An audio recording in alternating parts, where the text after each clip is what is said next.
모든 경우에 미포함인 경우가 있습니다. 그러고 나서 제가 오피스텔 엄청나게 많이 샀습니다. 무주택자로 간주한다고 합니다. 반면에 재산세 고지서상 건축물로 되어 있으면은 주택수에 포함되지 않습니다. 주택수에서도 빠지고 주택종합부동산세에서도 빠집니다. 1오피스텔 1주택 갖고 계신 분들이 정말 조심해야 돼요. 안녕하세요, 사다리TV입니다. 오늘은 약속드린 것과 같이 오피스텔 주택수에 대해서 얘기해 보겠습니다. 시작하기 전에 구독, 좋아요 부탁드립니다. 오늘 얘기할 내용의 요약입니다. 이 표를 보면은 주택수에 포함되는지 안 되는지 구분할 수 있어요. 대출, 청약, 취득세, 종부세, 양도세에서 모두 다 다르게 따져봐야 됩니다. 한번 디테일한 내용 보도했습니다. 대출에서 보면은 한국주택금융공사 대출을 받으신 분들이 많아요. 거기에다가 추가 주택을 구입하지 않겠다라는 약정을 하기 때문에 오피스텔 투자를 망설이시는 분들이 많은데 주택법상 주택만 셉니다. 그리고 저도 예전에 생활안정자금 대출을 받아본 적이 있어요. 그걸 받으면은 서약을 씁니다. 더 이상 추가로 주택을 구입하지 않겠다 라고 하면서 내가 가진 주택의 목록을 제출하게끔 되어 있어요. 그러고 나서 제가 오피스텔 엄청나게 많이 샀습니다. 그래도 한 번도 대출 회수된 적이 없어요. 그것도 마찬가지로 주택법상 주택만 산다. 그러니까 오피스텔은 포함되지 않는다. 저희 구독자분들 중에 한 분이 제보를 해주셨는데 1주택자로 보금자리로 이용 중인데 그냥 오피스텔 아니고 주거용 오피스텔 신규 취득해도 회수 안 되나요? 라고 물어보니까 오피스텔의 경우 준주택에 해당되므로 주택 취득으로 보지 않습니다 라고 명확하게 답변을 해주셨어요. 그러니까는 주택법상 주택만 우리가 보겠다. 청약도 마찬가지입니다. 청약홈도 주택법상 주택만 카운팅합니다. 요거는 청약홈에 나와 있는 자주 묻는 질문 페이지를 제가 캡처했는데요. 오피스텔을 소유하고 있는데 유주택자인가요? 재산세 이런 걸 떠나서 오피스텔은 주거용 업무용을 구분하지 않고 무주택자로 간주한다고 합니다. 마찬가지로 준주택이기 때문에 그렇습니다. 취득세에서는 조금 난이도가 올라갑니다. 우리 취득세는 재산세 고지서상 주택이면 그건 주택수에 포함이 됩니다.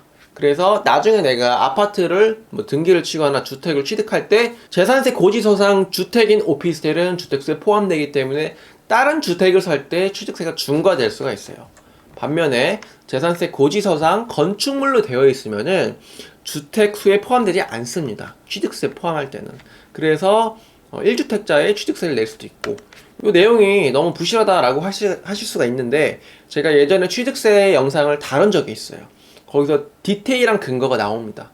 지방세법에 정확하게 재산세가 뭐뭐인 거는 주택수에 포함한다 안 한다 이렇게 나와 있기 때문에 제가 말씀드리는 거고 구청에 있는 여러 담당자와도 통화를 해서 내린 결론입니다.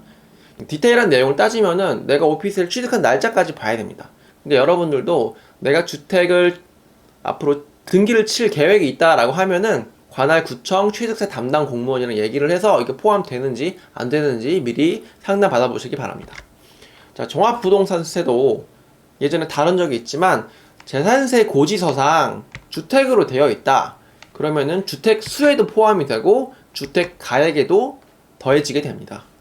재산세 고지서상 건축물, 그러니까 주택이 아닌 걸로 되어 있으면은 주택수에서도 빠지고 주택 종합부동산세에서도 빠집니다. 무슨 근거로 얘기를 하느냐라고 물어볼 수 있습니다. 종합부동산세법에 나와 있고 제가 예전에 그 종부세 편을 다룬 적이 있어요. 거기에도 디테일한 내용이 있습니다.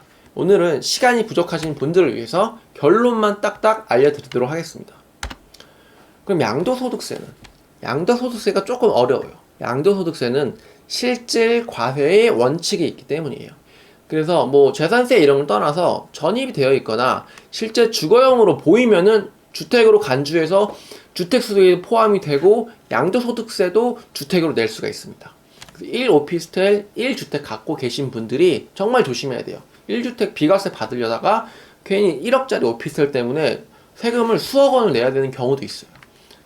사업자 등록이 되어 있으면 건축물로 보기도 합니다.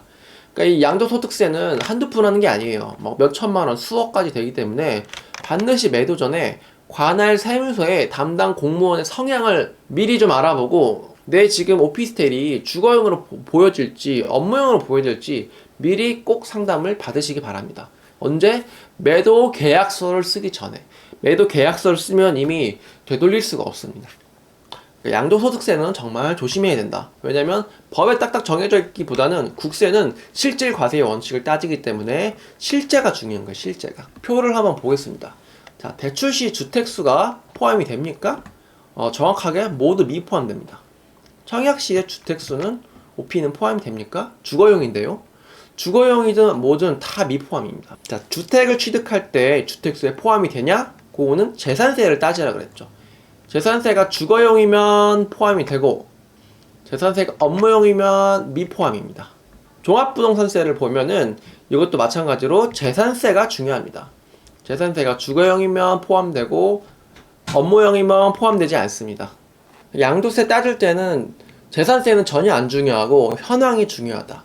실제 사용하는 게 주거용이면은 포함이 되고 뭐 사업자 등록이 되어 있고 전입이 안 되어 있으면은 업무용으로 보고, 그렇지만 양도소득세는 정말 중요하기 때문에 관할 세무서에 꼭 미리 상담을 받으셔라. 자, 이 도표를 보시면은 모든 경우에 미포함인 경우가 있습니다. 바로 여기죠, 여기.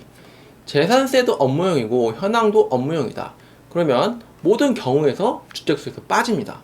이거는 당연한 거예요. 왜냐면 오피스텔은 태생이 업무시설로 건축 승인을 받았기 때문이에요. 그리고 현황도 업무용이고 재산세도 업무용이면 상가를 가지고 있다고 보시면 돼요. 그렇기 때문에 내가 주택수 가지고 있는 게 이런 거를 봐도 난 불안하다. 혹시 어떻게 될지 모르니까 세금 폭탄 맞을까 봐 너무 겁난다. 그러신 분들은 딱 한 채 또는 두 채만 하자는 거예요. 전세 끼지 말고 이렇게 대출 받아가지고 정말 사무실로만 임차를 주겠다는 거죠. 뭐 종로라든가 강남구청역, 신당역, 여의도 가면은 그 사무실 임차 수가 꽤 있어요. 그런 데다가는 업무용으로 임차를 주게 돼도 수요가 있다는 거죠. 그러니까 오피스텔 상승장에 소외되지도 않고 내가 주택을 옮기는데 걸리적거리지도 않게 하는 방법입니다. 기존에 주택으로 갖고 계신 분들도 이렇게 업무 변경 신고서를 작성하면 주택에서 진짜 사무실로 바꿀 수가 있어요. 내 실거주를 옮기는데 걸리적거린다 라고 생각이 되면 언제든지 바꿀 수 있으니까 오피스텔의 장점이라고 볼 수 있겠습니다. 그러니까 한두 채만 하시면서 오피스텔 상승장도 같이 누리고 싶다면 이렇게 재산세와 현황이 업무용인 오피스텔을 잘 선별하셔서 투자를 하시면 되겠습니다. 오늘 내용은 여기까지고, 오피스텔 주택수 때문에 투자를 망설이시는 분들이 있을 것 같아요.